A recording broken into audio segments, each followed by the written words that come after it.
आज से ठीक 5 महीने पहले पंचकुला की स्पेशल सीबीआई कोर्ट ने राम रहीम को 2 साथियों के बलात्कार का दोषी ठहराया था। राम रहीम के बलात्कारी घोषित होते ही उनके चेलों ने हरियाणा, पंजाब, दिल्ली और राजस्थान तक कोहराम मचाना शुरू कर दिया था। सबसे ज्यादा खून खराबा पंचकुला में हुआ था। करीब 3 दर्जन लोग हिंसा और पुलिस फायरिंग में मारे गए। पंचकुला में हिंसा की घटनाओं को पुलिस ने देशद्रोह की सुनियोजित साजिश का नतीजा माना। इस मामले में शक की सुई राम रहीम और उसके बेहद खास और वफादार चेलों पर थी। राम रहीम बलात्कार के जुर्म में 20 साल की सजा काटने के लिए रोहतक की सोनरिया जेल रवाना हुआ तो पुलिस उसके राजदारों की तलाश में जुट गई।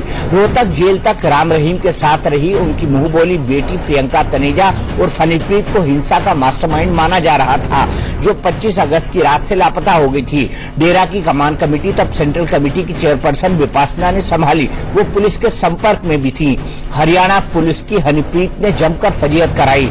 पुलिस उसे नेपाल तक ढूंढती रही और हनीप्रीत कभी दिल्ली में अपने वकील से मिलती रही तो कभी पंजाब में मीडिया को इंटरव्यू देती रही। हरियाणा पुलिस ने 38 दिन की लुकाछुपी के बाद हनीप्रीत को पंजाब से गिरफ्तार किया। पुलिस ने दावा किया कि हनीप्रीत ने ही राम रहीम को पंचकुला कोर्ट से फरार कराने का प्लान बनाया था। पंचकुला में हिंसा उसी वक्त प्लान कराई गई। पंचकुला में पुलिस ने हनीप्रीत और विपासना को आमने सामने बिठाकर पूछताछ भी की। नवंबर में हनीप्रीत के खिलाफ चार्जशीट दाखिल करने के बाद हरियाणा पुलिस को ख्याल आया कि हिंसा की साजिश में विपासना भी शामिल थी। राम रहीम को पुलिस ने एक तरह से क्लीन चिट दे दी। पुलिस जब विपासना को ढूंढने पहुंची तो वो गायब हो चुकी थी। अब हरियाणा पुलिस ने गिरफ्तारी वारंट लेकर विपासना को ढूंढ रही है। विपासना के खिलाफ सप्लीमेंट्री चार्जशीट में पुलिस ने डेरा के ही 3 खास लोगों को सरकारी गवाह बनाया है। इंडिया न्यूज के पास उन तीनों सरकारी गवाहों के बयान की कॉपी है, जिन्होंने पुलिस के सामने कबूल किया है कि 19 अगस्त को ही विपासना खून खराबे की तैयारी में जुट गई थी। विपासना ने फोन के जरिए डेरा के लोगों को भीड़ जुटाने और गाड़ियों में मिट्टी का तेल, तेजाब और लाठी डंडे भरकर पंचकुला और सिरसा पहुंचने का हुक्म दिया था। इस खुलासे के बाद हरियाणा पुलिस एक बार फिर सवालों में गिर गई है। सबसे बड़ा सवाल यही है कि जब हिंसा की साजिश हफ्ते भर पहले रची जा चुकी थी तब पुलिस का खुफिया तंत्र कहाँ था? अगस्त से अक्टूबर तक विपासना जब पुलिस की नजरों में थी तो हनीप्रीत की गिरफ्तारी के बाद पुलिस ने विपासना से आंखें क्यों फेर ली? पुलिस के सामने से विपासना आखिरकार कैसे फरार हो गई?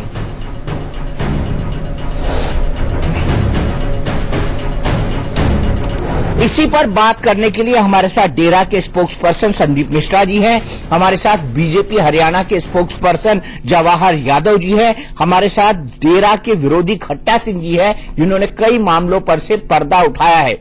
संदीप मिश्रा जी, आप जो है ईमानदारी की प्रतिमूर्ति हैं, आप सच के सबसे बड़े रक्षक हैं, आप जो है धर्म की रक्षा करना चाह रहे हैं, आप जो है राम रहीम के धर्म को बचाना चाह रहे हैं। मुझे ये तो बता दीजिए, धर्म को बचाते बचाते विपासना हिंसा कहाँ गायब हो गई? कहाँ है विपासना? बहुत बहुत शुक्रिया। देश के सबसे बड़े पत्रकार ने मुझे इन उपमाओं से नवाजा है और मैं मालिक से दुआ करूंगा कि उपमाएं हमेशा बनी रहे। इसमें थोड़ा व्यंग भी होता है। ये उपमाएं बनी रहे, मैं इसे आशीर्वाद के तौर पर ले रहा हूं। मेरे पत्रकारिता का सबसे बड़ा आशीर्वाद आज आपने दिया है। रही बात विपासना जी की, तो 14 आईपीएस के सामने हनीप्रीत जी पंचकुला के दफ्तर में थी, कोर्ट में थी, और जब वो वहां से रोहतक से बाकायदा डेरा पहुंची उसके बाद वो देशद्रोही करार दे दी गई। 3 महीने तक विपासना जी ने पुलिस को कोऑपरेट किया, जांच चली, डेरे में चप्पा चप्पा छान मारा गया। विपासना जी उनके साथ थी। मान ली मैंने, सब बात मान ली। उसके आज जब उनको गिरफ्तारी वारंट लेकर ढूंढा जा रहा है, अगर वो सच्चाई की इतनी बड़ी प्रतिमूर्ति थी तो वो गायब क्यों है? मुझे ये बता दीजिए। आप बहुत बेहतर आपने अपने इंट्रोडक्शन में बोला था कि एक सच्चाई होती है और एक साजिश होती है। सच्चाई और साजिश का फर्क आप जानते हैं और बहुत बढ़िया पूरा देश जान रहा है। अगर ये साजिश हो रही है, वही करते मैं आपके साथ बैठा हूँ, गिरफ्तार नहीं कर रहे मैं आपके साथ बैठा हूँ, गिरफ्तार नहीं कर रहे। साजिश रचने के लिए मुझे भगा देते हैं। जवाहर यादव से मैं पूछूंगा, वैसे पूछना चाहिए, पूछूंगा, लेकिन मैं आपसे जानना चाह रहा हूँ। आप तो धर्म के रक्षक हैं, आप तो लोगों को व्यसन छोड़ने की ट्रेनिंग देते हैं। आप बोलते हैं नशा मत करो, गुटखा मत खाओ, फलाना मत करो, ठिकाना मत करो, ये बात कहो, ये बात कहो, संत सतनाम जी के चेले बन जाओ। मुझे संत सतनाम जी से को मैं बेहद मानता हूं, उनका बेहद सम्मान करता हूं, लेकिन राम रहीम पर जब से बलात्कार के आरोप प्रूव हुए हैं, मेरे मन में उनका सम्मान घट गया है और बहुत हद तक घट गया, क्योंकि ये ऐसे लोग हैं जो धर्म के नाम पर लोगों को चूना लगाते हैं। साफ शब्द बोल रहा हूं, चूना लगाते हैं। अगला फैसला आएगा, आपका मान मेरे गुरु के लिए बहुत बढ़ जाएगा। जब हाईकोर्ट करेगा, मुझे पता है कि आप दरबार में खड़े होंगे और आप मेरे गुरु के लिए यशो गान गाते हुए दिखेंगे और पूरी दुनिया गाएगी। मैं उस दिन का इंतजार कर रहा हूँ। मैं आपको बधाई देता हूँ, आपको अग्रिम शुभकामनाएं देता हूँ कि ऐसा हो जाए। ऐसा ही लेकिन अभी तक जो मतलब अगर आप भी अभी तक सच्चाई को नहीं समझ पाए संदीप मिश्रा, तो फिर मैं क्या एक मतलब अपने साथी पत्रकार से क्या उम्मीद करूं, एक क्राइम रिपोर्टर से मैं क्या उम्मीद करूं? मैं सर आपको बताता हूँ, क्राइम रिपोर्टर सच्चाई और साजिश को देख रहा है, सच और साजिश को देख रहा है, सच और साजिश को देख रहा है। और वो बेनकाब आपकी इंट्रोडक्शन रिपोर्ट ने की है। कितना बढ़िया आपने बोला है कि जब तक वो साथ साथ थे तब तक कोई मुझे सिर्फ इतना बता दीजिए कि विपाशना इंसा है कहाँ? अगर उसके खिलाफ आरोप है तो वो आरोपों के लिए पुलिस के सामने क्यों नहीं जाती? एंटीसिपेटरी बेल क्यों नहीं लेती? क्यों कोर्ट का रास्ता नहीं खटखटाती? गायब कहाँ से हो गई सिर के सींग की तरह? बेशक वो एंटीसिपेटरी बेल के लिए उन्होंने अप्लाई किया होगा, बेशक उन्हें लेना चाहिए। जिस दिन आपको भी रिक्रूट उन्होंने किया, बेशक होगा, आपको भी बहुत सारी बातें आपको बहुत सारी बातें था। न्यूज चैनल के स्टूडियो पे डिस्क्लोज नहीं की जाती। सच्चाई और साजिश की बात मैं कर रहा हूँ। साजिश जब होती है, जब सच्चाई और साजिश, बेशक मैं कहता रहा हूँ, बेशक वही बात प्रवक्ता है। आपके ऊपर आरोप लगे, माता सीता पर आरोप लगे थे, तो उन्होंने क्या किया था? अग्नि परीक्षा दी। इसी जगह बैठकर आपने कहा था कि संदीप मिश्रा के तर्क जैसा कोई तर्क नहीं, आपने ही कहा था। आज फिर मैं आपसे मुखातिब हूं, मैं वही बात दोहरा रहा हूं दीपक भैया कि जब भी साजिश और सच्चाई का अंतर आता है तो इस तरह की अड़चने आती है। विपश्यना जी बहुत समझदार है, बहुत सियानी है, बहुत देश की सेवा कर रही है और वक्त पर अपना फैसला लेंगे। कितनी बड़ी सेवा की उन्होंने। 19/8/2017 को समय करीब 4 बजे शाम को डेरा से विपाशना मैडम का फोन आया। देश की सेवा करी उन्होंने, देश की सेवा करी उन्होंने, ये देश की सेवा करी है विपाशना ने।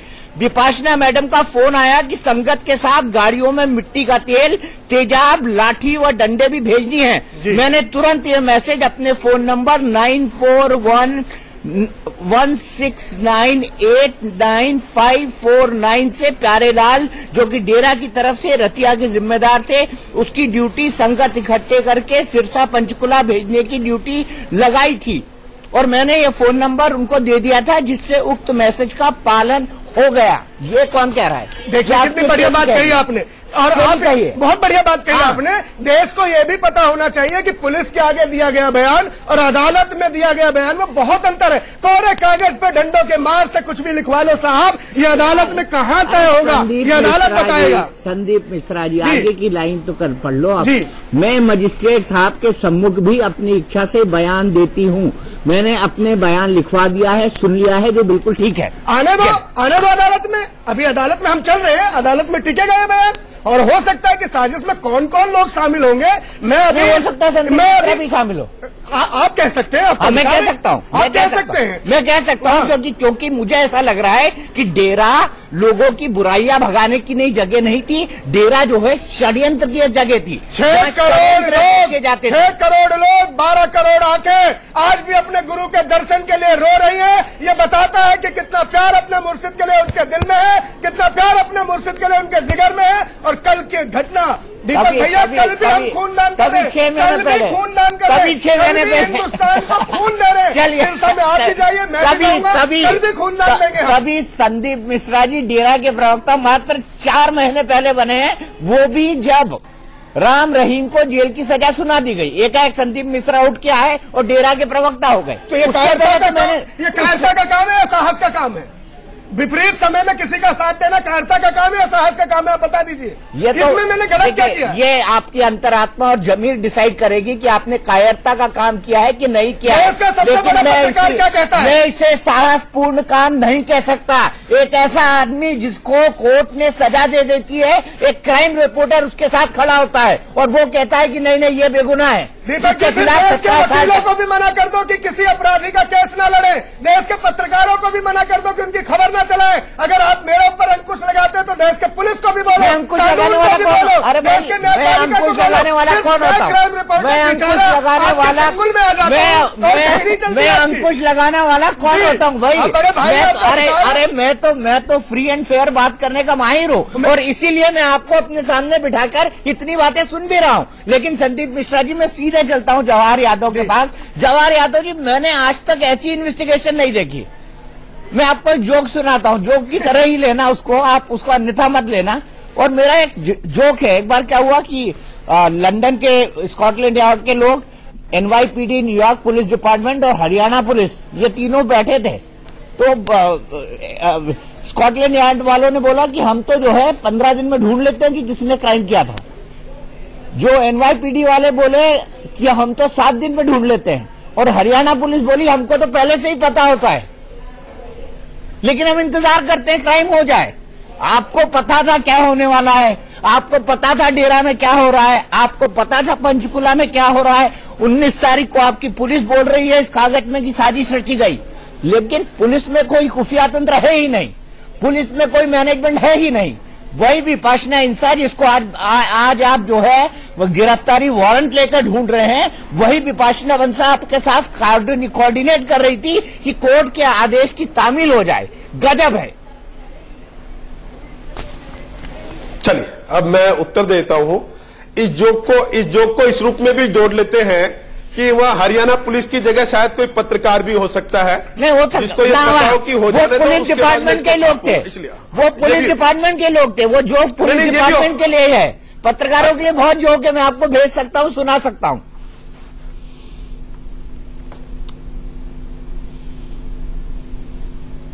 ये देश का दुर्भाग्य है कि आज धर्म चुटकुला बन गया है। ये देश का दुर्भाग्य है। धर्म को उन लोगों ने चुटकुला बनाया। ये देश का दुर्भाग्य है कि आज देश के सबसे बड़े चैनल में हाँ मैं बता रहा हूँ, चुटकुले उठाया जा रहा है। पुलिस के सितारों को, पुलिस के लगी हुई फीतियों को चुटकुले से नापा जा रहा है। ये देश का बहुत बड़ा अपमान है। अभी आप उनको साजिश करते हैं। मैं तो बता रहा हूँ, मैंने पुलिस पे कटघरे में नहीं किया। मैंने कहा जब स्थितियां सामने हैं, स्थितियां सामने हैं, यही तो प्रॉब्लम है, यही तो प्रॉब्लम है। आप जो है पोल्स बदल देते हैं। मैं कोई पोल नहीं, कहीं भी पोल करने लगते हैं। मेरा एक ही पोल है, राम रहीम, और आखिरी सांस तक मेरा वही पोल रहेगा, ना इससे उधर ना उससे उधर। राम रहीम मेरा सच का पोल है, उसी पोल पे मैं ठीक उसी तरह जैसे धर्मेंद्र पानी की टंकी पे चढ़ गया था, संदीप मिश्रा भी पानी की टंकी पे चढ़े हुए हैं। शोले फिल्म याद कर लेना। जवाहर यादव जी जवाब दीजिए। नहीं, आपका प्रश्न अभी तक मेरे पास आया नहीं। प्रश्न क्या आपका दीपक जी? नहीं, मेरा प्रश्न बड़ा सीधा है। पुलिस खुद कह रही है विपाशना इंसा जो है वो 19 तारीख को साजिश कर रही थी, तो पुलिस को यह आत्मज्ञान जब विपाशना इंसा 3 महीने तक डेरे में थी तब क्यों नहीं हुआ? बड़े सही समय पर संपर्क। पुलिस हमेशा तथ्यों पे काम करती है। इससे पहले हनीप्रीत भी उसमें उस घटना पर मौजूद थी, परंतु जब उनके खिलाफ तथ्य आए तब पुलिस ने उनको पकड़ा। ऐसे विपाशना के उस समय शुरुआत में अगर कोई तथ्य नहीं होंगे तो हम उसको, कुछ लोगों ने सरकारी गवाह बनना पसंद किया, और उनके इन्वेस्टिगेशन में अगर विपाशना का नाम आया तो जिसका नाम तब आएगा उसको तब पकड़ना चाहिए या उसको पहले ही पकड़ लेना चाहिए। जब किसी के खिलाफ तथ्य नहीं है, जब तक जवाहर यादव जी पहले तो मैं ये पूछूंगा कि जिस आदमी को छुड़ाने के लिए इतना बड़ा षड्यंत्र रचा गया, जो आदमी डेरा में मौजूद था, जिसके डेरा में जिसके कहने के बिना जो पत्ता भी नहीं फड़कता था, उसी डेरे में हफ्ते भर तक साजिश होती रही, लेकिन राम रहीम को कुछ पता ही नहीं था। ये तो गजब है, ये भी गजब है हरियाणा का। नहीं, इसका उत्तर तो मुझसे नहीं, इसका उत्तर तो संदीप मिश्रा जी दे सकते हैं। राम रहीम नहीं, आपको देना चाहिए। आपकी इन्वेस्टिगेशन एजेंसी है, आपको देना चाहिए। आपकी इन्वेस्टिगेशन एजेंसी है। पहली चार्जशीट और सप्लीमेंट्री चार्जशीट आपने फाइल की है, संदीप मिश्रा ने नहीं। अभी भी मैं कहता हूं ये विषय कोर्ट में है, जब मैटर सब जुडिस होता है, और अभी भी इसमें कुछ आरोपी गिरफ्तार और होना पेंडिंग है, जिनको गिरफ्तार करना है, तो इसलिए इसमें मुझे कितना बोलना इसकी मेरी मर्यादा है। नहीं, जवाहर यादव जी, मुझे तो अभी तक ये नहीं समझ पड़ा, विपाशना तो छोड़ दो, आप उसको भी नहीं पकड़ पाए, आदित्य इंसा को। क्या गजब की हरियाणा पुलिस है कि आप आदित्य इंसा नाम के आदमी को नहीं पकड़ पाए अभी तक। अब मैं दूसरा रूप दिखा देता हूं। जब मैं शुरुआत में आपके टीवी चैनल पे बैठा और जब मैं कहता था कि 1650 लोग अरेस्ट हो गए, तब आप कहते थे बाकी कब होंगे, तो अब वो 1650 से वो फिगर 2100 लोगों पर आ गई है। हाँ, इसमें आदित्य इंसा हो, विपाशना हो, ड्राइवर है, ऐसे सर मैं मुख्य साजिशकर्ता की बात कर रहा हूं। मुख्य साजिशकर्ता जिसको आदित्य इंसा, हनीप्रीत और उसमें विपाशना का नाम जोड़ा गया है, मैं तो मुख्य साजिशकर्ता की बात कर रहा हूं। आप भीड़ को अरेस्ट कर लीजिए, क्या फर्क पड़ता है उससे? नहीं, देखिए आप भी देखिए, जिन्होंने कानून अपने हाथ में ले लिया, आप क्यों मदद करना चाहते हैं उनको कि भीड़ कह के उनको पल्ले से झाड़ रहे हैं? जिसने गाड़ियों में आग लगाई, जिन्होंने कानून अपने हाथ में लो रहा, तो आपकी सहानुभूति उनसे किस आधार पे है कि आपने भीड़ कह के उनको क्लीन चिट देना चाहते हैं? क्यों ऐसा माहौल बनाना चाहते हैं उनके प्रति? अरे भाई, आपकी विधानसभा वो विधानसभा थी जिसने सर्वसम्मति से प्रस्ताव पारित किया था कि अगर डेरा का कोई अनुयायी मरा हो तो उसको भी हमको बकायदा अनुदान देना चाहिए और उसके लिए भी हमको कुछ ना कुछ करना चाहिए। ये वही लोग थे जो हिंसा फैला रहे थे। उनको आपको लगता है कि वो लोग उस वक्त सही थे जब आप हरियाणा असेंबली में बात कर रहे थे। आज मैं गलत हो गया हूं क्योंकि आप टीवी चैनल पे बात कर रहे हैं। नहीं दीपक जी, मेरा निवेदन है, ऐसा कोई दस्तावेज दिखा दीजिए जिसमें हरियाणा की विधानसभा ने यह प्रस्ताव पारित कर दिया कि इनको कोई आर्थिक मदद मिलनी चाहिए। कोई ऐसा पेपर आपके पास है तो मुझे दिखा दीजिए। मैं ये नहीं कह रहा हूं कि आर्थिक मदद की बात करी, मैंने सिर्फ ये कह रहा हूं कि उन्होंने भी माना कि हमको उनसे भी सहानुभूति है। आप लोगों ने सहानुभूति जताई उन लोगों से जो इस साजिश को करने में शामिल थे। मैं उसकी बात कर रहा हूं। आपको नहीं पता जो लोग मारे गए वो लोग क्या तोड़फोड़ कर रहे थे। आपको नहीं पता कि उनमें से कितने लोग सच्चे मारे गए और कितने लोग तोड़फोड़ करने वाले डेरा के अनुयायी मारे गए। लेकिन आपने सबको एक तराजू में तौल दिया। अगर मैं गलत हूं तो बता दीजिए, दीपक जी गलत है, मैं माफी मांग लूंगा आपसे, लेकिन फैक्ट ट्वीट कर दूंगा। हमने ये नहीं कहा कि उनको कोई देखिए सर, हमने कोई किसी को आर्थिक मदद का अभी तक कोई ऐसा प्रस्ताव हमने अपने हैंड पर नहीं किया। विधानसभा में सभी विधायक अपनी बात करने के लिए स्वतंत्र होते हैं। वो विधानसभा में कोई अपनी बात कहता है तो वो कह सकता है। ये तो इस देश का दुर्भाग्य है कि यहां कुछ लोग तो जाकर अफजल के भी साथ खड़े हो जाते हैं। तो इसलिए मैं उस पर क्या टिप्पणी करूंगा? अगर किसी विधायक ने, चाहे वो किसी पार्टी का रहा होगा, अगर उसने अपना कोई, परंतु जितनी जानकारी मुझे है विधानसभा में कोई ऐसा प्रस्ताव पारित नहीं हुआ जिसके आधार पर यह कहा जा सके कि इनको कोई मदद करनी चाहिए। अभी तक प्रस्ताव कोई पारित नहीं है। ये मैं तथ्यों के साथ आपकी जानकारी दे रहा हूं। चलिए, मेरा तथ्य भी आप झुटला नहीं रहे कि विधानसभा में किस तरह से सिंपैथाइज किया गया उन लोगों के साथ जो शायद षड्यंत्रकारी भी थे। खट्टा सिंह जी, आपको क्या लगता है, हरियाणा सरकार और डेरा कोई आपस में कोई कुछ कनेक्शन लिख रहा है आपको, मिस्ड कॉल का या कॉल ड्रॉप का? मेरा तो ये लगता है कि ये इतने बंदे, अभी अमरीका जो मास्टरमाइंड है कत्लों का, उसको भी अभी पकड़ा नहीं गया। गोभी है, उसको भी पकड़ा नहीं गया। एक दिन हम पुलिस के साथ, सीबीआई के साथ डेरे में गए, वहां हमारे को उन्होंने चाबियां नहीं दी गुफा की खोलने के लिए, और उसमें क्या छुपा था, क्या उसमें बात थी, क्यों नहीं खोली, और दूसरे दिन उसको खोल दे दिया जाता है। और पुलिस को, सीबीआई को वो गुफा के पास नेड़े नहीं जाने दे रहे थे। ये क्या बात है? बताइए जवाहर यादव जी। गलत है, जानकारी गलत है। नहीं, ये जानकारी गलत दे रहे हैं। कभी भी तलाशी के समय किसी भी तरह का कोई प्रतिरोध नहीं हुआ।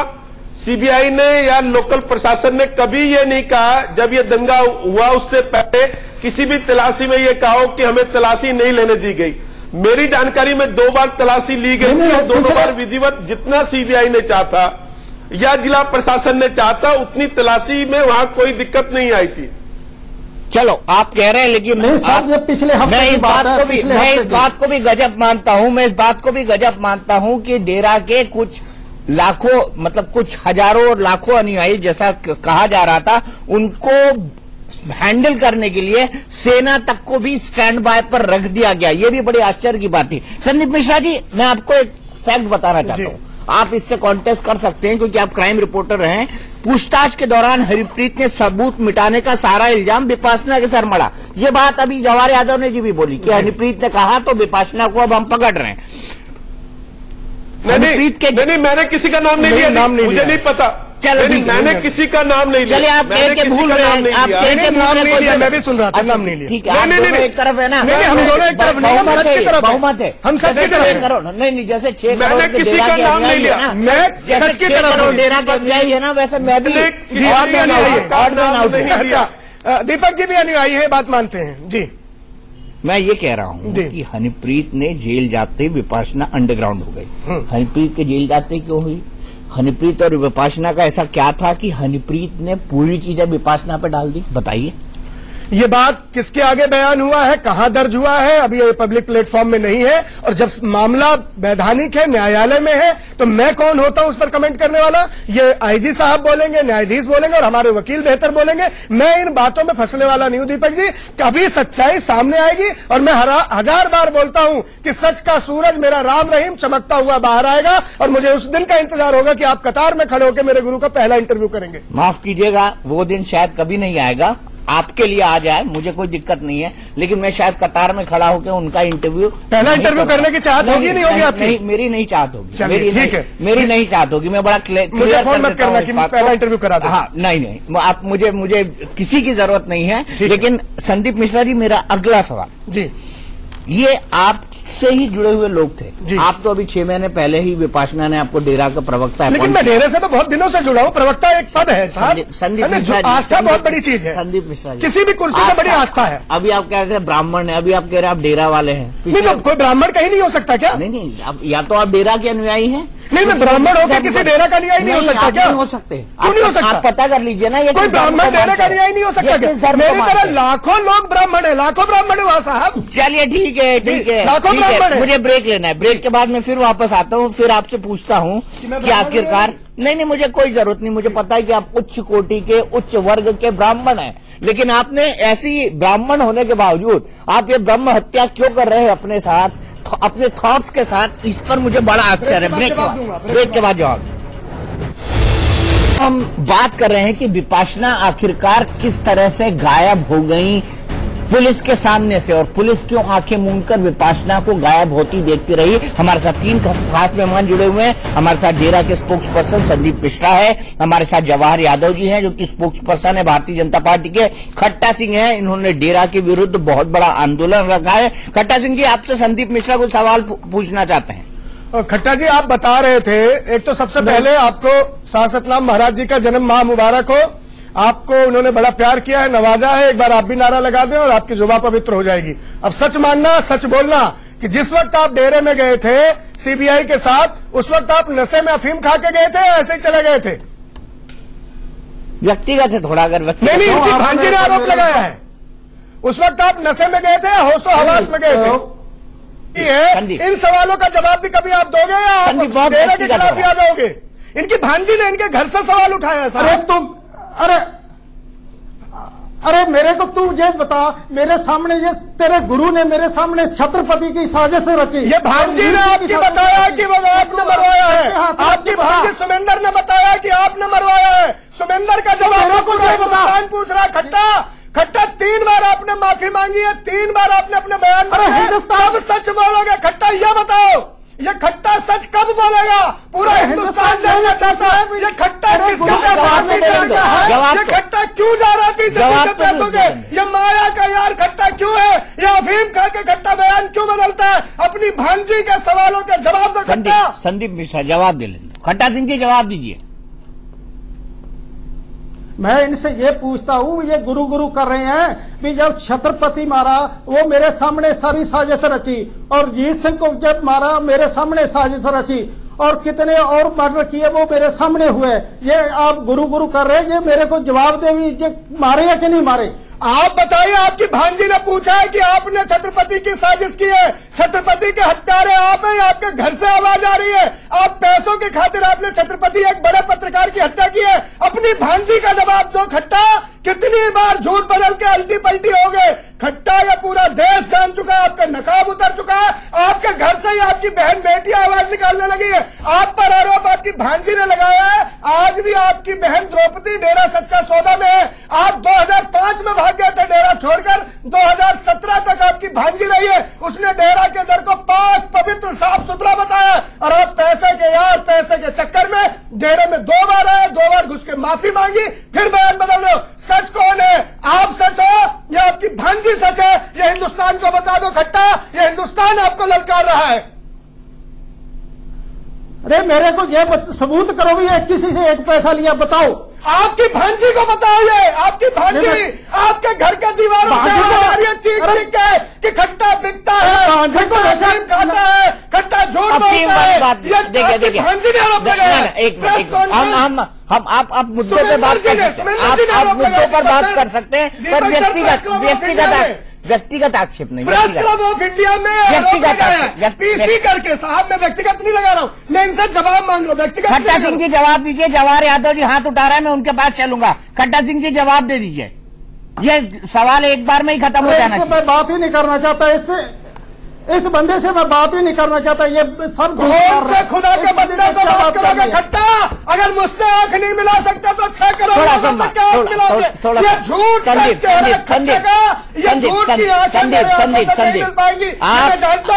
आप एक तथाकथित संत के इतने बड़े संत जिसके 6 करोड़ अनुयायी, उनके प्रवक्ता हैं, थोड़ा लैंग्वेज पे कंट्रोल। बहुत बढ़िया लैंग्वेज। मैंने तू तड़ाक नहीं बोला साहब, आपने खट्टा नहीं बोला। उन्होंने मैंने खट्टा सिंह नाम है साहब, खट्टा सिंह कह सकते हैं। खट्टा साहब, मैं खट्टा साहब कह के बोल रहा हूँ, मेरे बड़े भाई की बात है। खट्टा साहब, आप अपनी भांजी को आवाज दो, अपनी बहन की सच्चाई को बताओ, द्रौपदी जी की बात को बताओ, अपने जीजा गुरमेल जी की बात बताओ, जो आज भी मेरे गुरु के चरणों को चूम रहे। ऐसा क्या हो गया जो आप बार बार पलटी मारते हो? कभी डमरू इधर बजाते हो, कभी डमरू उधर बजाते हो। हिंदुस्तान को बताओ कि खट्टा अल्टी पलटी बाज क्यों है? अरे मिश्रा जी, मैं आपको बता दूंगा, जो सच्चाई पे खड़ा हूं, माननीय हाई कोर्ट ने आज फैसला दे दिया और भी सजा करा के छोड़ूंगा। बेफिक्र हो, जितने मर्जी इल्जाम लगा दो, मेरे को कोई फर्क नहीं पड़ रहा। जो मैं सच्चाई पे खड़ा हूं, मेरा परमात्मा जानता है, सच्चे वाहिगुरु, और उसके सहारे पे मैं लड़ रहा हूं। और आपके इतने नैयों से लड़ रहा हूं, कल्ला लड़ रहा हूं, मेरे को कोई डर नहीं है। जो मर्जी है बोलो। आपको अपनी भांजी के जो आरोप लगे, आपकी बहन जवाब दे दिया, आपके पिताजी ने जो आरोप लगाया, उनका कोई मतलब नहीं आपके लिए। जवाब दे दिया उन्होंने, जवाब दे दिया। जवाब दिया है? जवाब दे दिया, जवाब दे दिया। जैसे आप कह रहे हैं कि राम रहीम सच्चाई पे खड़े, वो भी कह रहे हैं कि वो भी सच्चाई पे खड़े। दूध का दूध पानी का पानी हो जाएगा। कोर्ट का एक जजमेंट आ गया, अगला भी आ जाएगा। जवाहर यादव जी कुछ जोड़ना चाहते हैं। जवाहर यादव जी बोलिए। देखिए, मेरा संदीप मिश्रा जी के और खट्टा जी के बीच में आने का कोई कारण नहीं है, परंतु एक जागरूक नागरिक होने के नाते एक मेरे मन में प्रश्न उठा इस डिबेट को देखकर। जी बताइए। अभी खट्टा जी ने कहा कि 4 मर्डर की साजिश इनके सामने रची गई, तो चारों मर्डर की साजिश एक समय में नहीं रची गई होगी, अलग अलग समय में ये साजिशें रची गई होगी। इसका मतलब ये भी एक साजिश करता था क्या? पहली मर्डर एक इनोसेंट के रूप में होंगे, हो सकता है उस समय ये बाई चांस उस रूम में हो जहां साजिश रची गई हो। दूसरे में हो सकता है कि ये इनोसेंट होंगे, फिर उसमें शामिल हो गए होंगे, परंतु 4 मर्डर की साजिश अलग अलग समय पे रची गई। तो मुझे लगता है खट्टा जी, आप भी उस साजिश में उतने बड़े गुनाहगार लगते हो। एक मिनट मेरा एक डिबेट जवाहर यादव जी एक पर्सन हुआ। जवाहर यादव जी बिल्कुल ठीक बोला। यही सवाल मैं खट्टा सिंह जी से पूछने वाला हूं कि खट्टा जी, आपको भी को-एक्यूज की तरह क्यों ना ट्रीट किया जाए, बताइए। ये मैं सर एक दफा कोई रची नहीं गई, अलग अलग रची गई है। और उन मीटिंगों में मैं सामने खड़ा था जब मेरे को लगा भी ये सारा झूठ है, और मैं कोर्ट में आके खड़ा भी हुआ हूं। मैं अपना जो फर्ज था वो पूरा किया है। नहीं, आपको एक्यूज नहीं है। अगर आपको एक्यूज नहीं है तो मुझे बताइए क्यों नहीं है। किस तरह सर? नहीं, अगर ये साजिशें आपके सामने रची गई, आपने पुलिस को नहीं सूचित किया, आपने पुलिस को नहीं इन्फॉर्म किया, तो ये भी अपने आप में क्राइम है। सर ये मैं कर देता तो वो छत्रपति वाला और रंजीत सिंह वाला मेरा भी वही काम होना था। और उसके घर में बीच में रह रहा था, मेरी आत्मा मेरे को बहुत पीड़ रही थी, पर मैं सोच रहा था भी ये मेरे परिवार, मैं तो मर जाऊं, मेरे परिवार को भी सारे को मार देंगे। उनके बीच में बोलना कोई खाला जी का बड़ा नहीं था। जवाब दीजिए संदीप जी। एक बहुत बढ़िया मतलब आपके राम रहीम जो है तथाकथित गुरु आपके, वो षड्यंत्रकर्ता, साजिशकर्ता, अपराधी या स्वयंभू बाबा हैं? कितनी बढ़िया बात खट्टा जी ने कही कि 4 साजिशों में ये सामने थे। साजिश मतलब खुलेआम हो रही थी, कोई भी आए कोई भी जाए, और खुले मन से साजिश हो रही थी। एक बात अगर आप खट्टा जी, संदीप मिश्रा जी, एक बात मैं कह दूं, ये 3 जनों की जान बचा सकते थे।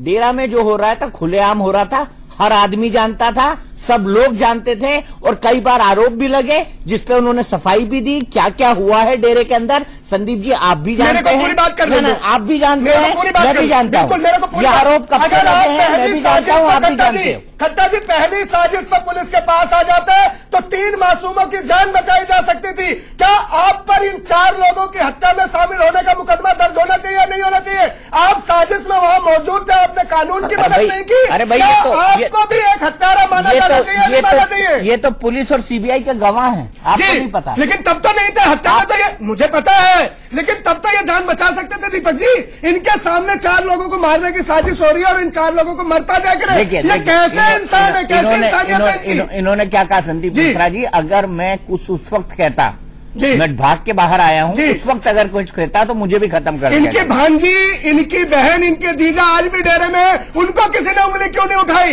इनकी माँ आती रही, इनके पिताजी आते रहे, उनको उंगली क्यों नहीं उठाई? ये खट्टा की जान इतनी कीमती क्यों थी जब इनकी बहन जिंदा है, वहां इनकी भांजी मिश्रा जी, सर ये कैसे आरोप है? संदीप मिश्रा जी आप इतने बढ़िया क्राइम रिपोर्टर है, मुझे ये बताइए कि अगर जो सरकारी गवाह बना हुआ है, जो सीबीआई की तरफ से गवाह है, जो एविडेंस है, अगर उसके घर में किसी की जान चली जाती है तो बहुत बड़ा हायतोबा मच जाती। आप जानते हैं इस बात को? नहीं जानते हैं? जानता हूं, लेकिन और तो इसीलिए जो है कि आपके लोगों ने, जैसे विपाशना है, जैसे हनीप्रीत उर्फ प्रियंका तनेजा है, जैसे संदीप मिश्रा है, आप तो नए नए हैं, कई 20-25 साल वाले भी हैं जो पुराने डेरा के अनुयायी है, आप नए नए हैं, तो मैं आपको ये कहना चाहता हूं कि अगर आप किसी गवाह के घर वालों को मार देते संदीप मिश्रा जी तो क्या होता?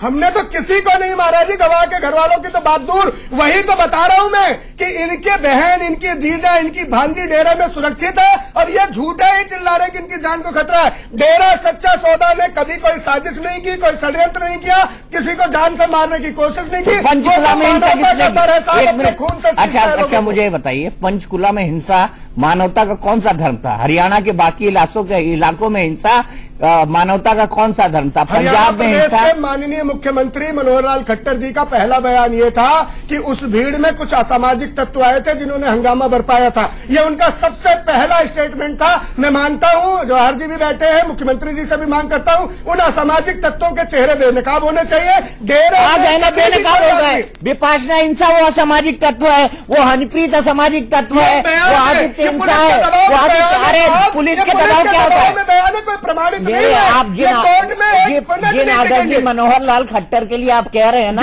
उन्हीं आदरणीय मनोहर लाल खट्टर जी, जिनका मैं बहुत सम्मान करता हूं, उनके नेतृत्व में ही सरकार चल रही है और ये पुलिस कायदे से मनोहर लाल खट्टर जी उसके मुखिया हैं, पुलिस उनको रिपोर्ट करती है। आप एक क्राइम रिपोर्टर, आप मनोहर लाल खट्टर जी के दरबार में नहीं है, न्याय के मंदिर में साहब, न्यायालय से फैसला आएगा। ठीक है ना, खट्टर साहब की सरकार ये कह रही है। अरे संदीप मिश्रा जी, खट्टर साहब की सरकार की पुलिस सरकार दबाव में लिख रही है, आप ये कहना चाह रहे हैं? नहीं, सरकार तो सच लिख गई, उन्होंने एक फैक्ट ऑफ सरकार न्याय में दखल नहीं देती साहब, मैं ये बात आपको कह रहा हूँ। मैं कहाँ बोल रहा हूँ सरकार न्याय में दखल देती है? मैं सिर्फ 2 फैक्ट बता रहा हूँ आपको, आप चीजों को घालमेल कर रहे हैं। नहीं, आप बहुत अच्छी तरह समझ रहे हैं मैं क्या बोल रहा हूँ, लेकिन आप उसको घुमाना चाहते हैं। अभी आपको प्रवक्ता बनने में थोड़ा और वक्त लगेगा संदीप मिश्रा जी, अच्छा प्रवक्ता बनने में। मैं सिर्फ आपसे ये कह रहा हूँ कि आपने कहा कि आदरणीय मनोहर लाल खट्टर ने कहा था कि कुछ असामाजिक तत्व थे, तो मैंने उन असामाजिक तत्वों का नाम बता दिया।